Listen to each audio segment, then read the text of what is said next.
করছি।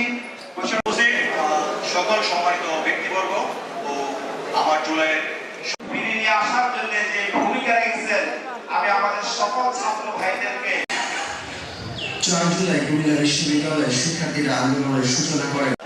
আমাদের কক্সবাজার হয়ে কুমিল্লা, ঢাকা কুমিল্লা কক্সবাজার হয়ে যে আমাদের ট্রেন রাস্তা, সেই ট্রেন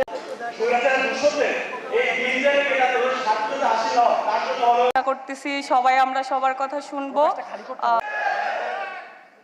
আমরা স্পষ্ট করতে চাই, আওয়ামী লীগের বিচার, খুনিদের বিচার ছাড়া আপনারা যদি মনে করে থাকেন অন্তর্বর্তীকালীন সরকারের উপদেষ্টারা বিচার ছাড়া আপনাদের অন্য কোনো বড় সংস্কার রয়েছেন, তাহলে আপনারা ভুলের মধ্যে রয়েছেন।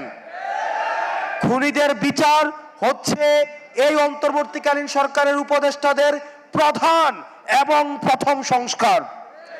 আমরা এই সংস্কারটিকেই প্রথমেই দেখতে চাই।